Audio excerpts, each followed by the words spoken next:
अब वो परमात्मा का जो शिष्य था वो कहने लगा, शारदा एक बात बता भगतनी, मैं कितना दुखी था, मेरे जितना दुखी संसार में कोई नहीं था, और मैंने आत्महत्या करने की सोच ली थी सपरिवार। एक ऐसे ही परमात्मा के भगत ने आकर मुझे बताया कि आप हमारे गुरुजी के पास चलो।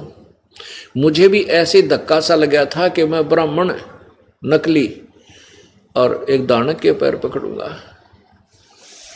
फिर उस भगत ने बताया कि भगवान, आप मानते हो परमात्मा किसी भी रूप में कहीं भी आ सकता है, और आपको ये पता लग जाए कि ये दानक जो है ये भगवान है, तो आप क्या करोगे?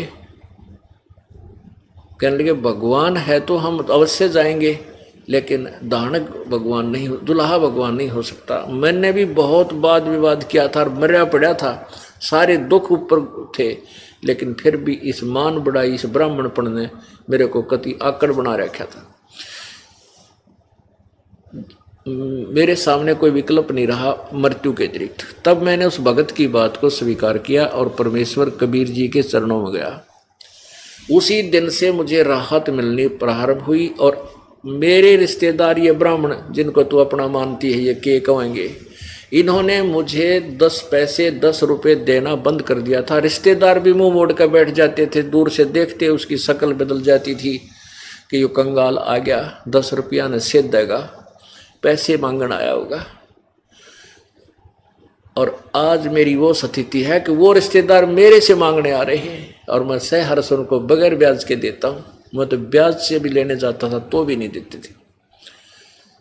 और मैं आपसे विनम्र प्रार्थना करता हूँ, क्योंकि आप हमारी नाती हो, आप जन्म बर्बाद मत करें। आज तू ब्राह्मणी है, कल न के बेरा कौन सी जूनी में जाएगी, गधी बनेगी, कुतिया बनेगी, फिर ये ब्राह्मण तेरी जाति यहीं दरिद्र ही रह जाएगी। ऐसे करड़े करड़े वचन और सत्य वचन बताकर वो उठ कर चल पड़ा कि मैं तो तेरा पानी भी ना पीऊं, तो इतनी नफरत करती है भगवान से। उठ कर आ गया। अब फिर शारदा ने सोची, भाई बात तो कुछ न कुछ है, क्योंकि और भी परमात्मा भेजता रहता अपने संदेशवाहक, अपना संदेश भिजवाता अपनी आत्माओं के पास। एक दो ने और ऐसा ही कहा, तो शारदा ने सोची कि अब के अगर आसपास, मेरे घर के आसपास कोई सत्संग होगा तो मैं परीक्षार्थ जाऊंगी, अपने मुंह पर घूंघट काट कर जाऊंगी, कोई पहचान ना ले कि मैं बामणी हूं। क्योंकि कबीर परमात्मा के पास तो अधिकतर जुलाहे लोग या अन्य छोटे मोटे जो गरीब से व्यक्ति होते थे, दूसरी जाति वाले, वह भी आते थे।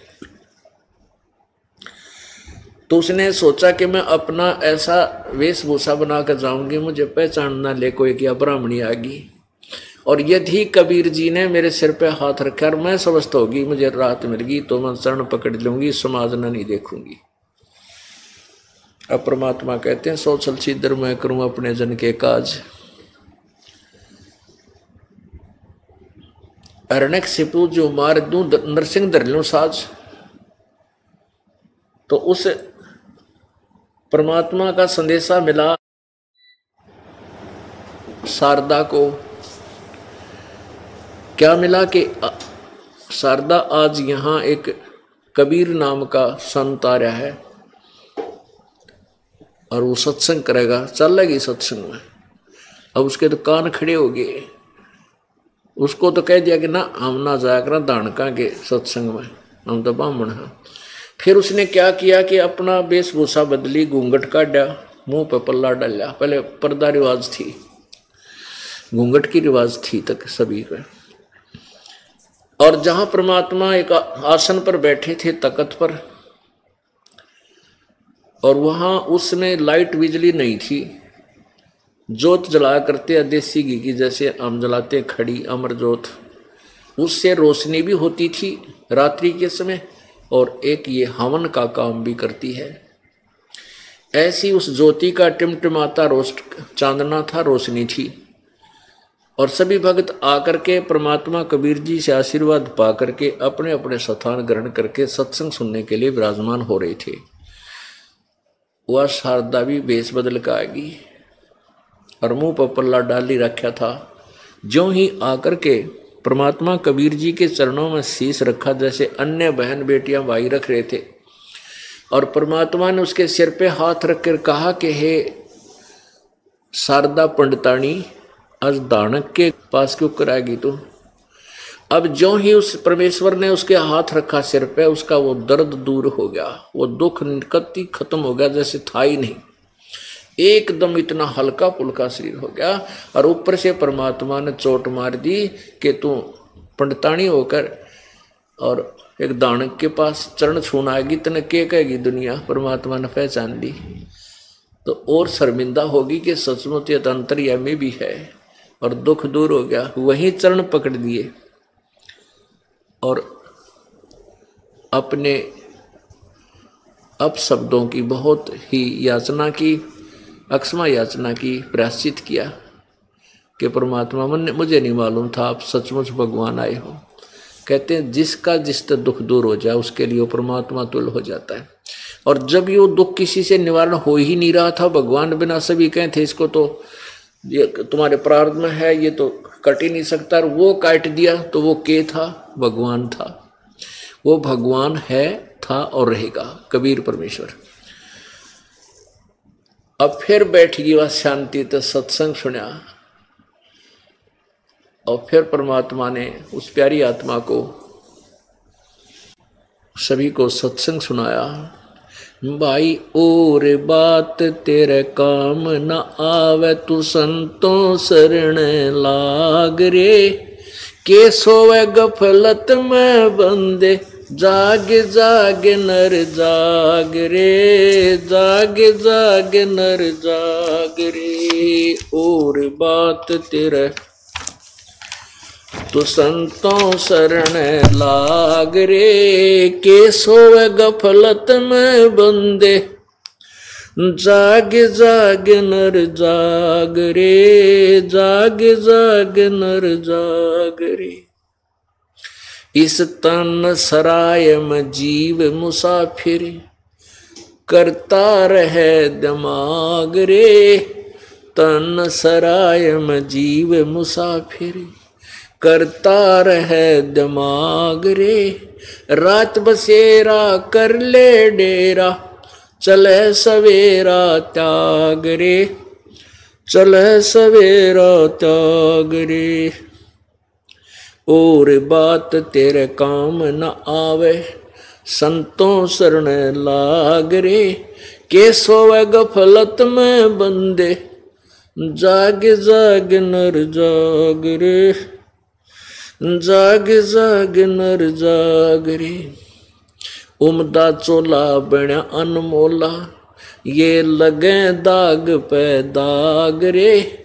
उमदा चोला बण्या अनमोला, लगे दाग पे दाग रे।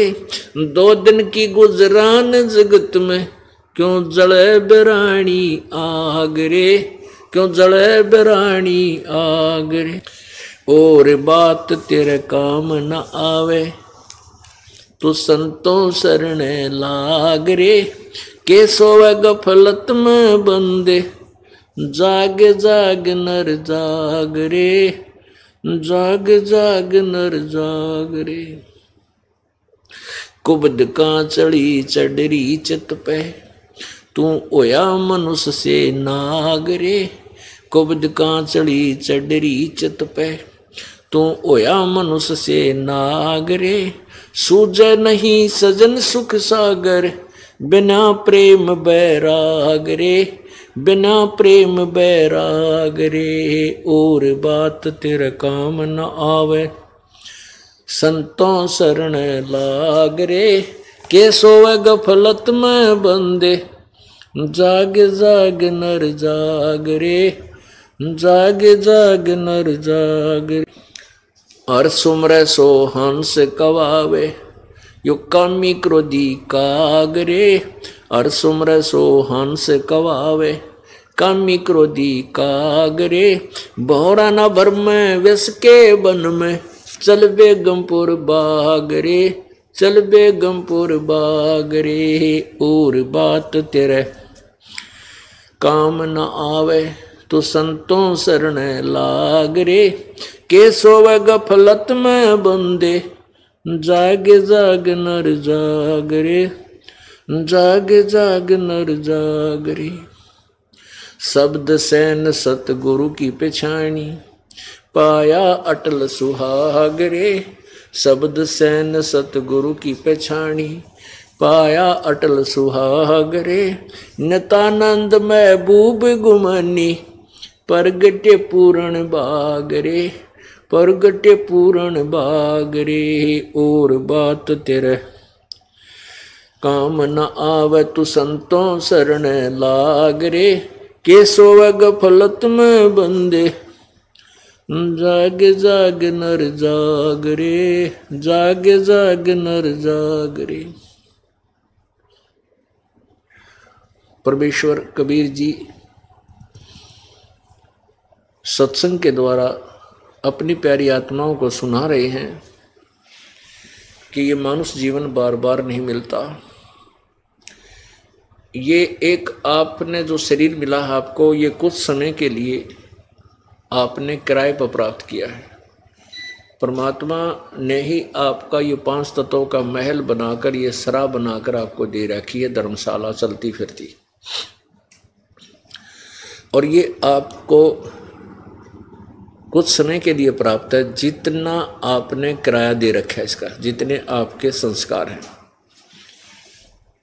और इस तन सराय में जीव मुसाफिर, ये जीव एक यात्री है और एक रात्रि के लिए इस धर्मशाला में रुका है। ये जीवन जो है एक रात्रि है, और जब ये जीवन समाप्त होगा तो आपका यो सपना टूटेगा और ये आपका शरीर यहाँ से खत्म हो जाएगा। इसको छोड़ के आप चले जाओगे, आपका किराया पूरा हो जाएगा। तो क्या बताते हैं, रात बसेरा कर ले डेरा, तू चले सवेरा त्याग रे। इस मनुष्य शरीर को प्राप्त करके आप गफलत में सो रहे हो।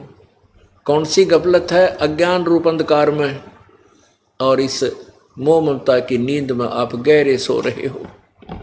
आपको जगाने के लिए परमात्मा स्वयं भी आते हैं और हमारे जैसे दास की भी ड्यूटी लगाते हैं आपको जगाने के लिए। और जो पुण्यात्मा होते हैं वो जाग जाते हैं और अपने मूल काम को प्रारंभ कर देते हैं, जो मनुष्य जीवन का होता है, आत्म कल्याण का, सत्य भक्ति करने वाला जो काम है, उस कार्य को भी वो तुरंत शुरू कर देता है। तो क्या बताते हैं कि रात बसेरा कर ले, इस तन सरा में जीव मुसाफिर, करता रहे दिमाग रे। आप अपने विचारों से सब सेट होए बैठे हैं, मैं न्यू कर दूंगा, मैं न्यू कर दूंगा, ऐसे कर दूंगा, एक कोठी बनाऊंगा, एक कार ले लूंगा, और वो तो चल ले ले, जो तेरे भाग में मिल जाएगा। लेकिन परमात्मा की भक्ति में भी थोड़ी रुचि बना। अब जैसे हमने कितने दिमाग में, अपने दिमाग में क्या सोच रखा है। एक व्यक्ति जा रहा गया किसी कामवश और वापस नाइट सर्विस से आ रहा रात के 1 बजे कि जल्दी जा करके ऐसा करूंगा, घर पहुंचूंगा, वहां ऐसा करूंगा, वो लाऊंगा, फलाना दे के आना, उसको लेके आना। रास्ते में एक्सीडेंट हो गया, वहीं मर गया। अब वो सारे आगे के पुल बांध रहा था, वह सारे दरे दराए रह गए। तो परमात्मा कहते हैं, यदि तू मेरी शरण में होता, और चलो यात्रा तक करनी है थी, काम भी करने ही हैं, एक तो वो आने जाने का जो समय तुझे लगा, भगवान की भक्ति करता जाता, भक्ति करता आता, जिस कामवश आप गए हो वो काम तो वहां जाने पर ही होना था। बीच में जो 2 घंटे 3 घंटे सफर, 4 घंटे का था, 3-4 का आने का था, वो परमात्मा की भक्ति में लगा सकते थे यदि आपके पास ये मंत्र होता तो, ये नाम होता। और फिर आपके ऊपर ऐसी आपत्ति जो बीच में मृत्यु होती, ये टल जाती, आपके वह काम भी ठीक होते। अब उस पूर्ण परमात्मा की भक्ति ना करके आप मन में जो और 36 प्रकार के विचारों को लिए घूम रहे हो, उसके विषय में कहा है कि इस तन सराय में, इस धर्मशाला में, ये जीव मुसाफिर यात्री है। ये जीव कुछ समय का मेहमान है। और करता रहे दिमाग रे, रात बसेरा कर ले डेरा, तू चले सवेरा त्याग रे। उमदा चोला बना अनमोला, लगे दाग पे दाग रे, 2 दिन की गुजरान जगत में क्यों जड़े बेरानी आग रे। हम अपने बच्चों को सुखी बनाने के लिए, धनी बनाने के लिए बड़े बड़ी कोठी इनको बनवा के दे दूं, उसके लिए हम क्या करते हैं कि तो 2 नंबर का धंधा करें, 100 जगह झूठ बोला, सारा दिन ले ले आजा, ले ले आजा, नो कर ले। परमात्मा कहते हैं जो तेरे प्रारब्ध में लिखा हुआ मिलेगा। कब तक? जब तक तो मेरी शरण में नहीं आओगा। कबीर जी कहते, कबीर परमेश्वर के पास वो वीटो पावर है, वो सुप्रीम पावर है, वो आपकी किस्मत में ना हो वो भी दे देगा, यदि आपको देखेगा कि ये मेरी भक्ति में पूरी रुचि रखता है, आपका दिल ना टूट जाए, भक्ति भगवान से आस्था ना हट जाए, इसलिए वो अपने कोटे तभी आपको एक आधा सुखी सा दे देता है। तो जब तक हम कबीर परमात्मा की शरण में नहीं आते, तब तक हमें केवल वर्क डन मिलेगा। ब्रह्मा विष्णु महेश वर्क डन देंगे, ब्रह्म भी किए कर्म का फल ही देगा, कोई परिवर्तन नहीं कर सकता, पर ब्रह्म भी नहीं कर सकता, केवल पूर्ण ब्रह्म परम अक्षर ब्रह्म कर सकता, वो कबीर देव है। और वो तभी करेगा जब आप पूर्ण परमात्मा उसकी शरण में, उसी के नुमाइंदे परम संत तत्वदर्शी संत के माध्यम से उसकी शरण ग्रहण करोगे, तब वो कबीर परमेश्वर आपको लाभ देगा, विशेष लाभ देगा, जो आपके भाग्य में ना होगा तो भी देगा, लेकिन वो वही देगा जो आपके हित में होगा। तो कहने का भाव ये है कि आप इधर उधर के हम सारा दिन जुगाड़ जोड़े रहते हैं, बच्चों को धनी बनाने के लिए हम ना जाने क्या क्या इधर उधर के 100 झूठ कपट करते हैं, नरे पाप इकट्ठे करते हैं, और वो धन नहीं रह सकता, वो धन नहीं रहेगा आपके, क्योंकि आपके भाग में कोई नहीं। मान लीजिए आपने 1 लाख 2 लाख रुपये दो इधर उधर तक करके को झूठ बोल के 2 के 20 बना के इकट्ठे कर भी लिए, तो कि तो और बीमारी में लग जाएंगे। वैसे तो बहुत से ऐसे उदाहरण हैं, लेकिन एक आधा विशेष उदाहरण होता है जो हृदय में जाकर लगता है। एक भक्त ने बताया कि जी आपने जो कथा सुनाई है सच्ची मेरे पर लागू होगी। मैंने ऐसे तरीके से धन इकट्ठा किया, मेरा इकलौता पुत्र था, न सोचूं था इस बच्चे के लिए बढ़िया कोठी बना दूं, गणा इसके लिए धन बैंक में जमा करा दूंगा, ये सुखी रहेगा। उसके लिए मैंने बहुत जुल्म किए, बस पूछो मत। 2 रुपये की चीज़ को मैं 10 रुपये में 20 रुपये में उसको नकली को असली वो ला कर लेवल बेचा करता था। अब बहुत बताई उसने बाद में, तो उसने क्या बताया कि मेरा इकलौता पुत्र था, उसको रोग हो गया। पहले तो आसपास के जैसे हॉस्पिटलों में प्राइवेटों में दिखाया, फिर कोई कहने लगा इसका ऊपरे का है, कोई कहे इसका माता का है, कोई कहे इसका फलाने का, वहाँ भी धक्के खाए। फिर पता चला जांच कराई तो उसके दोनों किडनी फेल हो गए, दोनों गुर्दे खराब हो गए। ऑल इंडिया इंस्टीट्यूट दिल्ली में उसका ऑपरेशन करा। कहने का भाव उसका ये था कि उस समय मेरे लगभग 3.5 लाख रुपए उसके पूरे ट्रीटमेंट पर, पहले भी जो धक्के खाता इंडिया प्राइवेटों पर भी, तो सारे लगा गए। इतने में वो कुर्दा किसी का लिया रिश्तेदार से ले दे के, और वो ठीक कराया। लड़का स्वस्थ हो गया। लेकिन मैंने जो 2 लाख रुपए 2.5 लाख कमाए होंगे, 3-3.5 लाख रुपए लग गए, कर्जा हो गया। फिर ने सोची कोई बात ना, बेटे की जान बच गई, फिर कर दूंगा हेरा फेरी तय। 6 लड़के की गुर्दा तो ठीक हो गए, स्वस्थ हो गया। 6 महीने के बाद वो लड़का बस एक्सीडेंट में, दुर्घटना में मृत्यु को प्राप्त, टक्कर मार कर रोया। अब चाट ले उस धन ने और सिर पर धर ले वो कोठी ने जो बनाना चाहा था, जिसके लिए वो ना रहा। तो वो पाप न्यों के न्यों रह गए तेरे ऊपर। इस दास ने बताया कि वो पाप तेरे ऊपर ज्यों के त्यों रह गए, जो जिस कारण से तेने धन कमाना चाहा था और कमाया था, वो धन रहा को नहीं, पाप न्यों के न्यों रह गए, वो तना भोगने पड़ेंगे। और कबीर परमेश्वर की चरणों में आकर के सतभक्ति करने से वो पाप नष्ट हो जाते हैं। केवल यही एक प्रभु है जो हमारे पाप अक्षमा कर सकता है। अब कबीर परमात्मा अपनी डबल रोल करते थे कि मैं उस समर्थ का दास हूं, उस समर्थ का दास हूं जिसकी शरण में आने से कभी ना हो अकाज। अपने महिमा आप ही बताते थे। तो इस प्रकार 5-4 सत्संग लगातार अटेंड किए उस शारदा ने। वो परिपक्व होगी, पूरी सृष्टि रचना सुनी और ब्रह्मा विष्णु महेश की सतिथि से परिचित होगी। तो एक बार उस सर्वानंद जी ने क्या किया, सर्वानंद जी ने सोचा कि मैंने सभी ब्राह्मणों को पराजित कर दिया है, ऋषि महर्षियों को, क्यों ना मैं अपना नाम सर्वाजीत रख लूं कि सभी मुझे एक ही बार देख लें, मेरे नाम से परिचित हो जाएं कि ये है वो सर्वाजीत जिसने सबको जीत लिया। ये विचार करके उसने अपनी माता शारदा जी से कहा कि माता जी आप मेरा नाम सर्वाजीत रख दो। माता ने कहा बेटा सर्वानंद कौन सा बुरा नाम है, ये भी तो बहुत अच्छा नाम है। कि माता जी ऐसे है ना, मैंने सभी विद्वानों को, महर्षियों को, गुरुओं को, ब्राह्मणों को, सबको पराजित कर दिया और मैं सबसे विजयी हो चुका हूँ, इसलिए मैं सर्वजीत नाम रखवाना चाहता हूँ ताकि मेरे नाम के सुनते ही सब ने पता लग जाए कि आ गया सर्वजीत जिसने सब विद्वानों को पराजित कर दिया। तो माई ने बोली बेटा एक विद्वान को और पराजित कर दे, फिर मैं अपने बेटे का नाम सर्वजीत रख दूंगी। तो सर्वानंद ने पूछा कौन है माता, बता मुझे जल्दी। कि मेरे गुरुजी है ना कबीर जी। अब परमात्मा का जब नाम लिया शारदा ने तो उसको पता चला था कि सर्वानंद को, और वो कहा करता माँ तने तो जो है ना हमारी इज्जत माटी में मिला दी, कहाँ फंस गई, के चलेगी तो क्या के कहेगी दुनिया। तो वो तो कह दिया करती बेटा जिसका लगा वो जाने, मन मुझे मालूम है मेरे साथ जो बीत रही थी और मैं सुखी हुई। चल माँ को से ज़्यादा विवाद उसने इस विषय में नहीं किया था।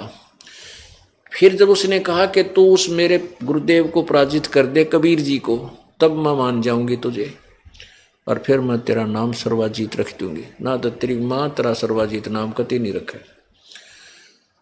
तो कहने लगा माँ आप भी अच्छी बात करती हो, किसका नाम लिया, अनपढ़ अशिक्षित, उसको तो 1 मिनट में अभी पराजित करके अभी गया अभी आया। माता ने कहा बेटा ऐसे नहीं मानूंगी, कुछ प्रमाण जाइए लिखवा के कि वो हार गए पक्का। अब पूरे एक बैल के ऊपर वो रखा करता, पूरा थैला डाल के गधे की तरह, और सारे शास्त्र रखकर चल पड़ा। कहाँ, जहाँ कबीर परमेश्वर जुलाहों की कॉलोनी में रहते थे, दानकों की कॉलोनी में। अब परमात्मा कबीर जी ने एक शेख तकी नाम का धार्मिक पीर था, सिकंदर लोधी राजा दिल्ली के बादशाह का, उसकी एक फड़क निकालने के लिए उस शेख तकी की लड़की मर चुकी थी, कब्र में दबा रखी थी उस शरीर, उस लड़की को जीवित किया था और वो उस लड़की को अपनी बेटी के रूप में रखा था। वो उसका नाम कमाली रखा। तो वो कमाली 16-17 साल की, 18 वर्ष की लड़की हो रही थी, 15-16 वर्ष की, और वो पानी जल लेने के लिए, जल भरने के लिए कुएं पर गई हुई थी। दोपहर का समय, 12 बजे, जून का महीना, वो पानी जल लेने गई हुई थी कुएं से। उधर से सर्वानंद जी वहां पहुंच गए, उस रास्ते आ रहे थे और रास्ते में वो कुआं था। अब ब्राह्मण जुलाहों की कॉलोनी में और सुप्रसिद्ध ब्राह्मण आ जावे तो सभी नो देखा करते हैं कि यो ब्राह्मण इतना प्रसिद्ध ब्राह्मण और जुलाहों के दानका की कॉलोनी में कैसे आ गया। जैसे गांव में हाथी आ जाया करता ना, बालक देखा करते उठना बचड़ कर द्वारों पर, तो ऐसे देख रहे थे सब, निकले अपने घरों में। तो ये ब्राह्मण कैसे आ गया दानकों की कॉलोनी में। अब उसने देखा प्यास इतनी जबरदस्त लगाई उस सर्वानंद को, अगर 10 मिनट पानी ना जल ना मिल रहा है तो उसकी मृत्यु हो जाए, प्राण निकल जाए। और सामने वाली लड़की पानी निकाल रही थी बाल्टी से, अपने मटके में डाल रही थी गड्ढे में। अब सर्वानंद ने कहा, बेटी जल्दी जल पिला, प्राण निकलने को हो रहे। तो लड़की ने वह बाल्टी यूं की यूं डाल दी। सर्वानंद ने जल पीना प्रारंभ कर दिया, पी लिया। जब उसका पेट भर गया ना, जब उसने देखा ये तो दानका का कुआं है, जुलाहों का, कोई देख तो नहीं रहा तुझे। वो देखा चारों तरफ दुल्हाए खड़े देखे। अपनी इज्जत को सुरक्षित रखने के लिए लड़की पर डांट लगाता है, ये लड़की यो किसका, कौन सी जाति का कुआं है। लड़की बोली, जी जुलाहों की कॉलोनी में कौन सी जाति का कुआं हो सकता है, जुलाहों का ही है। तो कहने लगा, तने पहले क्यों नहीं बताया जुलाहों का कुआं है।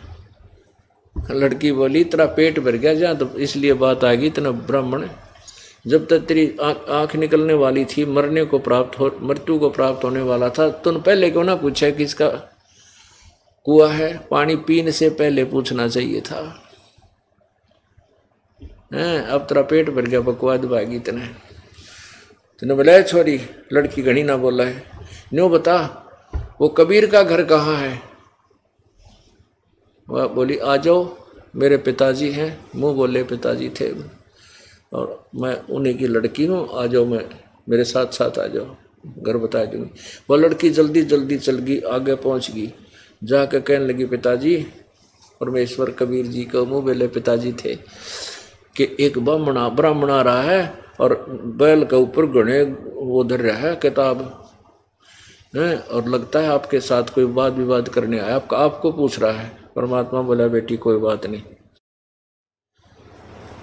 आने दे। तो इतने में वह लड़की मटका अंदर रख के पानी का घड़ा वापस आई देखने के लिए, कहाँ से आ गया, तो सामने पहुंच गया इतना सर्वानंद बैल समेत। लड़की ने कहा, आ जाओ ब्राह्मण जी, यही हमारा घर, मेरे पिताजी अंदर बैठे। तो सर्वानंद अंदर नहीं गया, कहने लगा, लड़की इधर आ अकेले। उसने क्या किया कि एक लोटा पानी ला, वह लोटा भर लाई पानी का, कि मेरे इस पात्र में डाल दे, मेरे लोटे में। अब उसने लड़की ने पात्र में डाल दिया, कहने लगा, भर दे फुल। कति फुल भरवा लिया, ऊपर का उतरना हो गया। उसमें कोई सुई भी डाल दे तो भी पानी बाहर निकल जाए, इतना भरवा लिया। और कहा कि जाए कबीर को ये मेरा पात्र ले जाकर दे दे, और इसका जो उत्तर दे मुझे बतावे। अब वह लड़की धीरे धीरे पकड़ कर लेगी उसके लोटे ने, जाके कहने लगी, पिताजी, उस ब्राह्मण ने ना ये लोटा दिया पानी का, नो कहा कबीर के आगे रख दे, वो क्या उत्तर दे मुझे बता। परमात्मा कबीर जी ने एक बड़ी सुई रखी थी, बड़ी सुई इतनी लंबी होती है वह, ये बड़े बड़े तरपाल सीमण की, वो उठा के और उस जल में डाल दी लोटे में, और कहा, बेटी जा दे का सर्वानंद को, और बाहर खड़ा ब्राह्मण को। वह लड़की धीरे धीरे धीरे आई कि ले ब्राह्मण पकड़ तेरा लोटा। परमात्मा सर्वानंद बोला, क्या उत्तर दिया कबीर ने। लड़की बोली, उत्तर कुछ नहीं दिया गुरु, मेरे पिताजी ने तो इसमें सुई डाल दी लोहे की। तब वो अंदर गया और कहने लगा, कबीर तूने मेरे प्रश्न का क्या उत्तर दिया। परमेश्वर ने पूछा कि आपका प्रश्न क्या है। सर्वानंद ने बताया कि मैंने पानी का लोटा इसलिए तेरे पास दिया था, ये लबालब भरा हुआ, कि मैंने अपनी माता जी से सर्वाजीत नाम रखवाना है। मैंने सभी ब्राह्मणों को, सभी ऋषि महर्षियों को शास्त्रार्थ में पराजित कर दिया है, और मैं अपना नाम सर्वाजीत रखवाना चाहता हूँ। और मेरी माँ ने शर्त रख दी है कि मैं आपको पराजित करके जाऊंगा, तब मेरी माँ मेरा सर्वाजीत नाम रखेगी। मेरा ये लोटा पहुंचाने का तात्पर्य ये था कि मैं जैसे इस लोटे में और जल डालने का स्थान नहीं है, और जल नहीं डलेगा तो बाहर जाएगा, ऐसे मैं सदग्रंथों के ज्ञान से भरा पड़ा हूँ। तेरे ज्ञान की मुझे जरूरत नहीं, तेरा ज्ञान मेरे में नहीं समाएगा, बाहर ही जाएगा, इसलिए तू अपनी हार लिख दिए। परमात्मा बोला मेरा भी उत्तर सुन ले के था। कबीर परमेश्वर बोले मेरा उत्तर सुन ले के था। क्या था बता? सर्वानंद बोला कि मेरा ऐसा वजनदार ज्ञान है कि तेरे ज्ञान ने बाहर निकाल देगा, तेरी छाती में जाकर बैठेगा। जैसे सुई मैंने डाली, तेरा पानी बाहर निकल गया, सुई ने तेरे लोटे की तड़ी में जगह बना दी। ऐसे मेरा दो तत्व ज्ञान है, तेरे ज्ञान को बाहर फेंक देगा सारे को और तेरे अंदर समा जाएगा। अच्छा ऐसा कैसा ज्ञान है? तू मेरे शास्त्रार्थ कर, ये कर। तो ऐसा जब सुना कि भी योग शास्त्रार्थ करने आ रहा है, तो जुलाहे लोग इकट्ठे हो गए कि उस कॉलोनी में तो वो जुलाहे थे। अब सर्वानंद ने कहा कि प्रसन्न करो, प्रसन्न करो। परमात्मा ने कहा कौन ब्रह्मा का पिता है और कौन विष्णु की माँ, शंकर का दादा कौन है? सर्वानंद दे बता। तो क्या कहता है? इसका ब्रह्मा विष्णु महेश अजरो अमर है, इनके कोई माता पिता नहीं। सर्वेश्वर महेश्वर कालेश्वर सब कुछ नाम दर दिए और सर्व सृष्टि रचान हार ये हैं, इनके कौन माता पिता? देखो देखो ये क्या बात कर रहा। तो परमेश्वर ने कहा कि आपके पास विष्णु शिव पुराण है। सर्वानंद कहने लगा है कि उसमें देखो निकाल के रुद्र संहिता अध्याय 5, 6, 7 इसमें क्या लिखा है। पुण्यात्माओं, इन दुष्ट आत्माओं ने आंखों देखकर भी जनता को सच्चाई नहीं बताई। किन्होंने? इन नकली गुरु और ऋषि महर्षियों ने अपने अभिमानवश। अब देखिएगा शिव पुराण में आज से 600 वर्ष पहले परमात्मा ने बताई थी, जो कि इन सदग्रंथों में विद्यमान है। ब्रह्मा विष्णु महेश के माता पिता हैं। ये देखिएगा श्री शिव पुराण, गीता प्रेस गोरखपुर से प्रकाशित है। संपादक है हनुमान प्रसाद पोदार, मुद्रक प्रकाशक एवं मुद्रक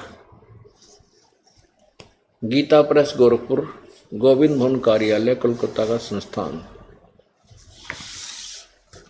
इस रुद्र संहिता में क्या लिखा है ये देखिएगा। ये है रुद्र संहिता।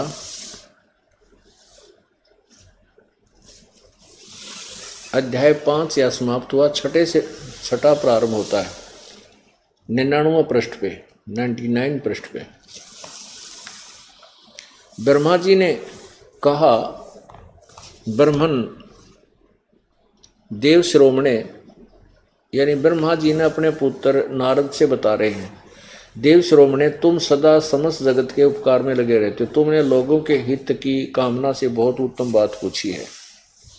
जिस समय समस्त चराचर जगत नष्ट हो गया था, सर्वत्र केवल अंधकार ही अंधकार था, न सूर्य दिखाई देते थे, न चंद्रमा, अन्य ग्रहों और नक्षत्रों का भी पता नहीं था, न दिन होता था न रात, अग्नि पृथ्वी वायु आदि कुछ भी नहीं थे। उस समय तत् सद ब्रह्म, इस श्रुति में जो सत्य सुना जाता है एकमात्र वही शेष था। आगे देखो, जिस परब्रह्म के विषय में ज्ञान और अज्ञान से परिपूर्ण उक्तियों द्वारा इस प्रकार विकल्प किए जाते हैं, उसने कुछ काल के बाद द्वितीय की इच्छा प्रकट की। उसके भीतर एक से अनेक होने का संकल्प उदित हुआ। तब उस निराकार परमात्मा ने अपनी लीला शक्ति से अपने लिए मूर्ति की कल्पना की। जो मूर्ति रहित परब्रह्म है, उसकी मूर्ति भगवान सदाशिव है। भगवान सदाशिव हैं। अर्वाचीन और प्राचीन विद्वान इन्हीं को ईश्वर कहते हैं। उस समय एकाकी रहकर के स्वेच्छा अनुसार विहार करने वाले उन सदाशिव ने अपने विग्रह से स्वयं ही एक स्वरूप भूता शक्ति की सृष्टि की, जो उनके अपने श्री अंग से कभी अलग होने वाली नहीं थी। उस पराशक्ति को प्रधान प्रकृति गुणवती माया बुद्धि तत्व की जननी तथा विकार रहित बताया है। वह शक्ति अंबिका कही जाती है। उसी को प्रकृति सर्वेश्वरी त्रिदेव जननी, ब्रह्मा विष्णु महेश की माता, नित्या और मूल कारण भी कहते हैं। सदाशिव द्वारा प्रकट की गई उस शक्ति की 8 भुजाएं। एक तो इससे सिद्ध हो गया कि जो निराकार जिसको ये मानते हैं काल रूपी ब्रह्म को, इसने ये निराकार माना है क्योंकि उसने कसम खाई है, प्रतिज्ञा की है काल ने, ब्रह्म ने, कि मैं कभी भी अपने काल रूप यथार्थ रूप में किसी के सामने नहीं आऊंगा। ये मेरा अटल अनुतम नियम, जैसा कि गीता जी अध्याय नंबर 7 के श्लोक 24-25 में आज सत्संग में आपको सुनाया था। तो ये सामने उस रूप में नहीं आता, अन्य रूप धारण कर लेता, किसी के सामने शिव रूप, किसी के सामने ब्रह्मा, किसी के रूप में अपने पुत्र विष्णु का रूप धारण कर लेता है। तो इसीलिए ब्रह्मा जी बता रहे हैं कि उस निराकार ने एक बार शिव जी की रूप बना लिया। ब्रह्मा के सामने आओगा तो शिव जी रूप बना का होगा या विष्णु रूप बना के आएगा, ब्रह्मा रूप बना का हो तो वो फिर विचलित हो जाए। तो उसने अब ब्रह्मा बता रहा है कि वो सदाशिव ने फिर निराकार भगवान सदाशिव बन गया और उसने अपने अंदर से एक स्त्री निकाली, दुर्गा प्रकृति। जबकि ये स्त्री कहानी कबीर परमात्मा ने ब्रह्मा को बताई थी। ब्रह्मा ने कुछ सुनी, कुछ अनसुनी करके, कुछ अपना मिश्रण करके अब ये पुराण में लिखा है। इसका वास्तविक यह है, कबीर परमेश्वर ने उस काल ने जब ये दुर्गा को खा लिया था, अंदर उसके पेट में चली गई थी, परमेश्वर कबीर जी ने आकर के उसके शरीर से निकाली थी। अब ये ब्रह्मा जी ने अपने हिसाब से अटकल ला कर बताई है, पर सच्चाई कुछ हद तक है। अब क्या कहता है कि उस काल के शरीर से निकली दुर्गा, इसको प्रकृति भी कहते हैं, तीनों देव की जननी है, ये 8 भुजा वाली है। आगे देखो, ये शक्ति के 8 भुजाएं हैं। नाना प्रकार के आभूषण उसके श्रीअंगों की शोभा बढ़ाते हैं। वह देवी नाना प्रकार की गतियों संपन्न और अनेक प्रकार के अस्त्र शस्त्र धारण करती है। एकाकिनी होने पर भी वह माया संयोग वसात अनेक हो जाती है। जैसे 3 रूप धारण और कर लिए थे, लक्ष्मी, सावित्री और पार्वती का। और वे जो सदाशिव है उन्हें परम पुरुष ईश्वर, शिव शंभु और महेश्वर कहते हैं। वे अपने सारे अंगों पर भस्म रमाए रहते। उन काल रूपी ब्रह्म ने, ये काल रूपी ब्रह्म है जिसको सदाशिव कहते हैं, इस काल रूपी ब्रह्म ने एक समय शक्ति के साथ, ये नाथ शब्द गलत है, शक्ति के साथ शिवलोक नामक क्षेत्र का निर्माण किया। उस उत्तम क्षेत्र को काशी कहते हैं। वह परम निर्वाण या मोक्ष स्थान है जो सबके विराजमान। वे प्रिया और प्रियतम रूप शक्ति और शिव जो परमानंद रूप हैं उस मनोरम क्षेत्र में नित्य निवास करते हैं। काशीपुरी परमानंद रूपणी है मुने शिव और शिवा ने। शिव इस काल ने, शिवा इस दुर्गा ने। शिव और शिवा ने प्रलय काल में भी कभी उस क्षेत्र को अपने सानिध्य से मुक्त नहीं किया है।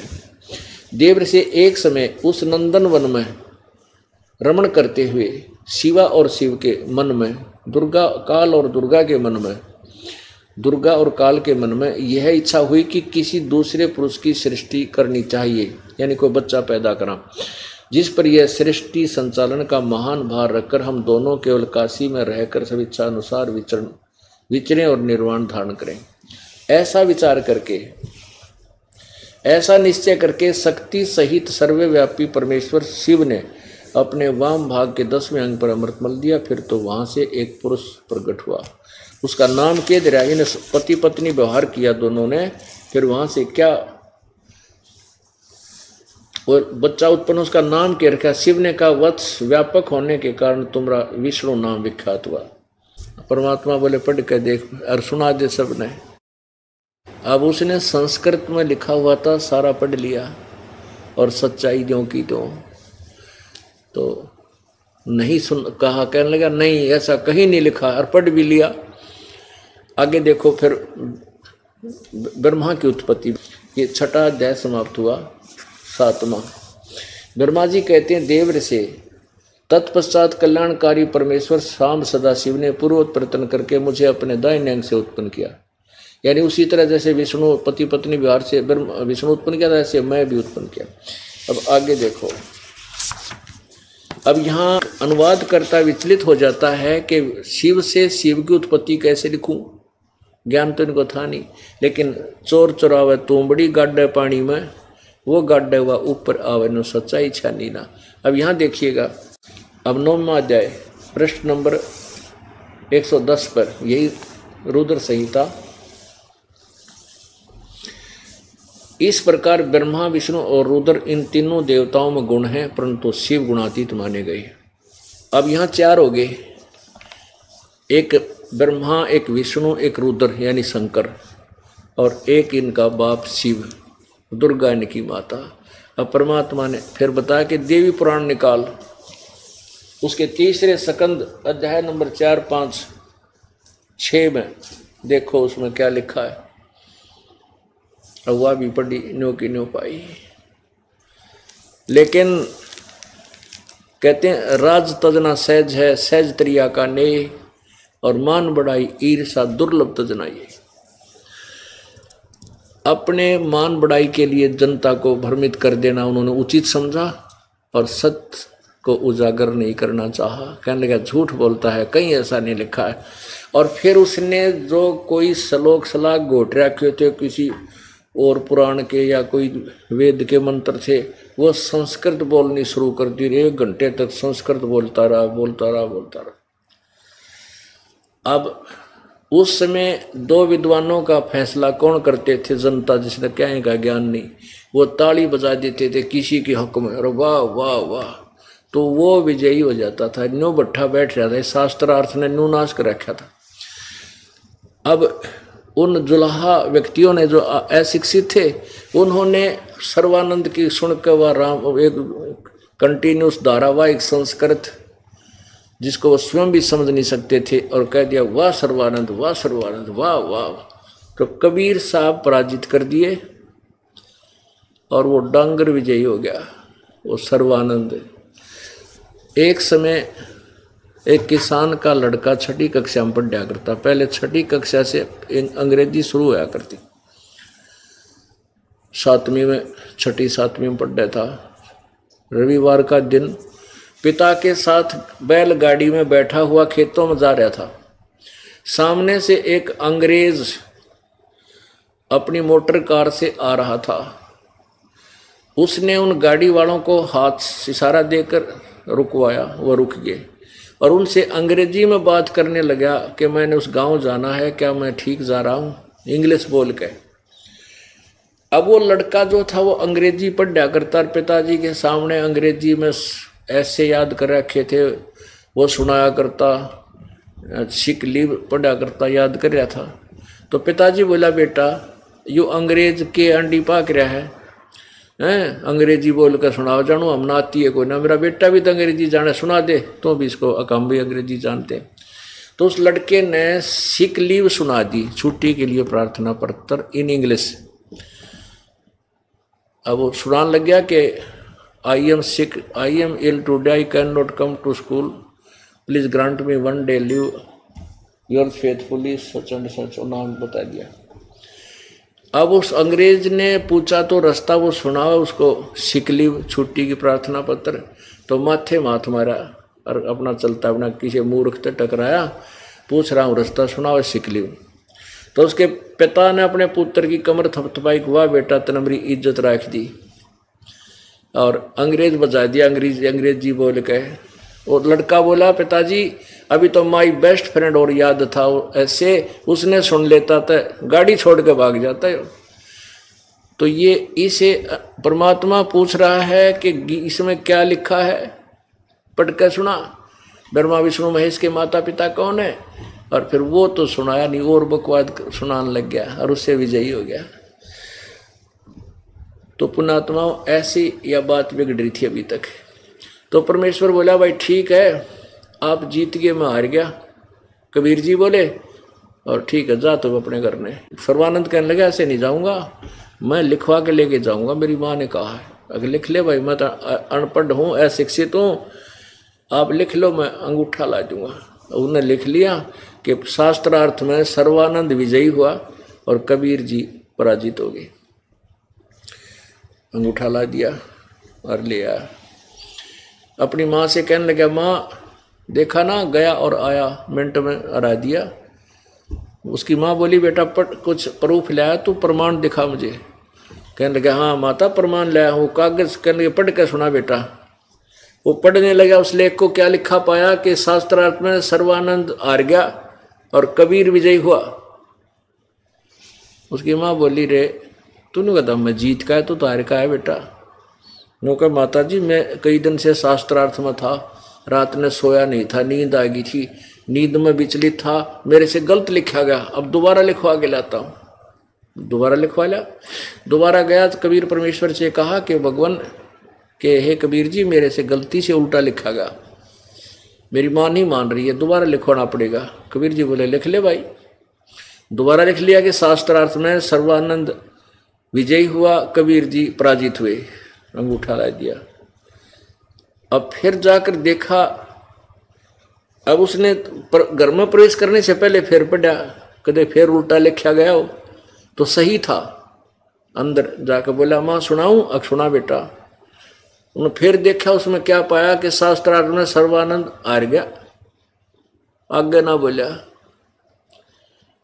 माँ बोली रे तू के ड्रामा कर रहा है, लिख के लावा है, केर सुनावे है क्या, तू तो फिर कह रहा हार गया। ने बोला माँ इबका जाता हूँ, इबका फिर गया परमात्मा से, फिर वही प्रार्थना की। परमात्मा बोले लिख ले भाई, मेरे के गुठा गस्सा है, फिर लिख दूँ ला दूंगा। अब उसने फिर लिख लिया, फिर लगा लिया, आ गया। अब उसने सोची बाहर पढ़ता हूँ तो बिल्कुल ठीक है, घर में घुसते ये अक्सर कैसे उल्टे सुलटे हो जाते। अब बाहर से लगा उसको पढ़ने, यानी चौखट से बाहर से देख रहा है, बिल्कुल अंदर भी प्रवेश हो गया। प्रवेश जब हो लिया घर में जाते ही बोला माँ सुनाऊं? अक सुना। उसकी आंखों के सामने अक्षर चेंज हो गए, सर्वानंद हार गया और कबीर साहब विजयी हो गया। आंख फटी की फटी रहेगी जब अक्षर चेंज हुए उसकी आंखों के सामने। न्यो का न्यो बैठ गया, कति कालजा का ऊपर लग गया। पर उसकी माँ बोली रे बोलता कोई ना विद्वान, सोना पढ़ के लिखवा के लिया, कुछ नहीं बोला। ने बोला माँ पता नहीं क्या हो गया, ये अक्षर मेरी आँखों का चेंज हो गए। ने बोले अरे तो झूठे, ये तो चेंज होने थे, भगवान सच्चा तो झूठ बोला, सच्चाई को नहीं माना तूने। उड़े पैर पकड़ दिया अपनी माँ के, हक माँ मेरे से गलती होगी।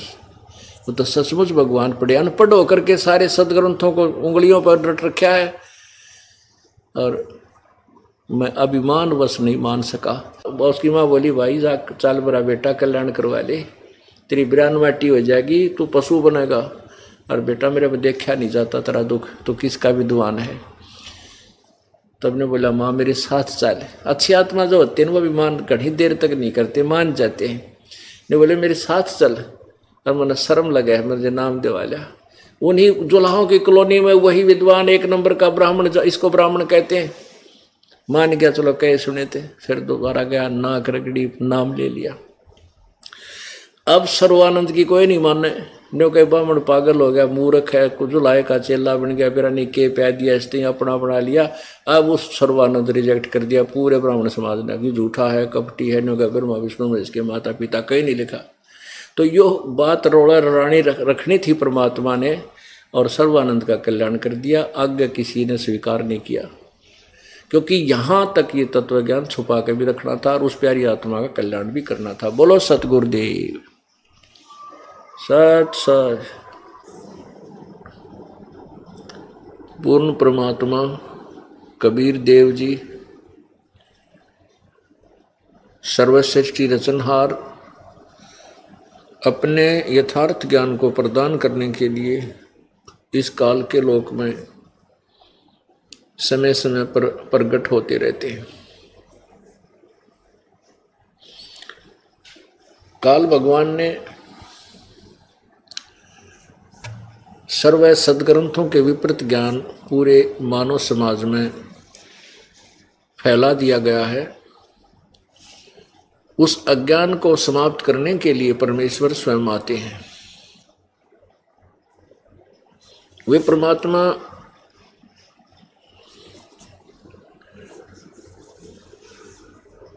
एक जन साधारण की भूमिका करते हैं। कुछ समय के लिए मेहमान तौर पे, मेहमान रूप में, एज ए गेस्ट, अतिथि रूप में इस संसार में आते हैं। एक जीवन, पूरा जीवन एक मनुष्य जैसा व्यतीत करके चले जाते हैं। उस दौरान वे अपनी सब क्रियाओं को करते हैं, उन क्रियाओं को करते हैं जो एक भक्त और संत को करनी चाहिए, उसके विपरीत नहीं। वे आकर के हमें क्या बताते हैं? अपनी अमृत वाणी के द्वारा अपने यथार्थ ज्ञान को प्रचार करते हैं। वे परमात्मा अपने लिए एक कुछ गवाह तैयार करके जाते हैं, कुछ एविडेंस बनाते हैं। परमेश्वर कबीर जी है, सर्वशक्तिमान है, सर्वसृष्टि रचनहार है, कुल मालिक है, इस बात के गवाह हैं आदरणीय गरीबदास जी महाराज, गांव छुडानी, जिला झज्जर, हरियाणा में। इनको परमात्मा आकर मिले थे। पूर्ण ब्रह्म कबीर देव जी जो काशी में जुलाहा धानक की भूमिका कर चले गए थे सन 1518 में। उसके बाद सन 1727 में वो परमात्मा स्वयं सह शरीर सतलोक से आए कबीर देव जी, और गरीबदास जी 10 वर्ष की आयु में थे। गायें चराने के लिए अपने ही खेतों में जंगल में गए हुए थे। वहाँ परमात्मा कबीर जी एक जिंदा महात्मा के रूप में आकर के संत गरीबदास जी को मिले। उनकी यानी गरीबदास वाले जीव को ऊपर ब्रह्मांडों को में ले गए, जहाँ पर ये काल विराजमान था, और ब्रह्मा विष्णु महेश के लोक दिखाए, धर्मराज का लोक दिखाया, नरक और स्वर्ग दिखाए। ब्रह्मा विष्णु महेश जी की कितनी पावर है, ये कितनी अक्षमता रखते हैं, ये दिखाया। फिर अपनी समर्थता का प्रमाण देने के लिए सतलोक में गरीबदास जी वाले जीव को ऊपर ले गए। वहां परमात्मा जो नीचे से जिंदा महात्मा के रूप में गए थे, और वहां देखा जाकर के एक परमात्मा वहां विराजमान है। बहुत बड़ा गुम्बद है वहां पर, सफेद।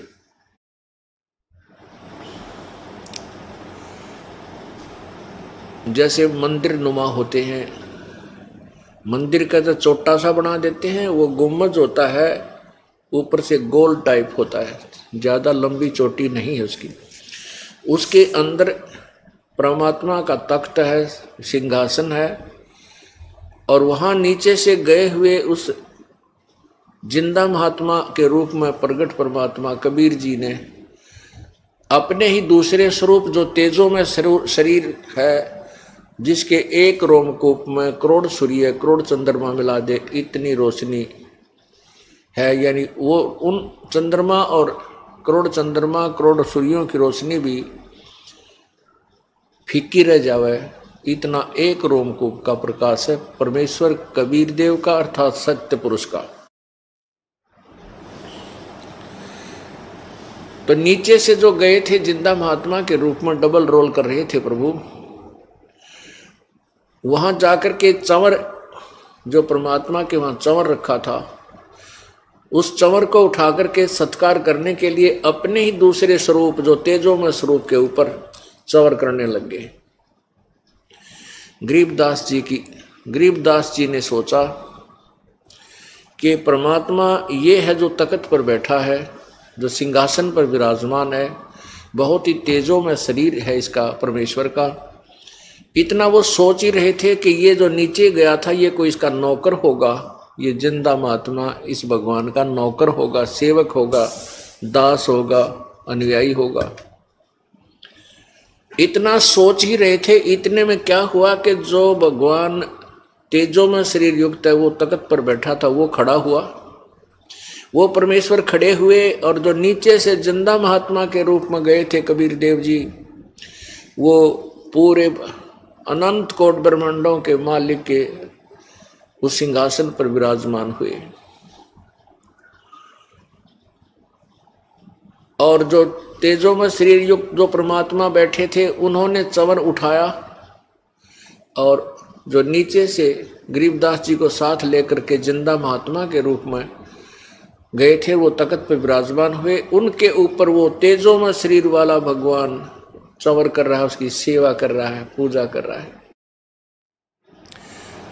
अब गरीबदास जी सोच ही रहे थे कि ये क्या हुआ कि भगवान और इस भगत पर, इस संत पर सेवा चौर कर रहा है, इसका सत्कार कर रहा है, सम्मान कर रहा है। इतने में वो तेजो में शरीर उस जिंदा वाले शरीर में समा गया। अकेले नीचे से गए हुए जो परमात्मा कबीर देव जी जो काशी में 120 वर्ष रहे थे, वही उस अनंत कोटि ब्रह्मांड के स्वामी के तख्त पर विराजमान है और चंवर स्वयं ऐसे चल रहा है।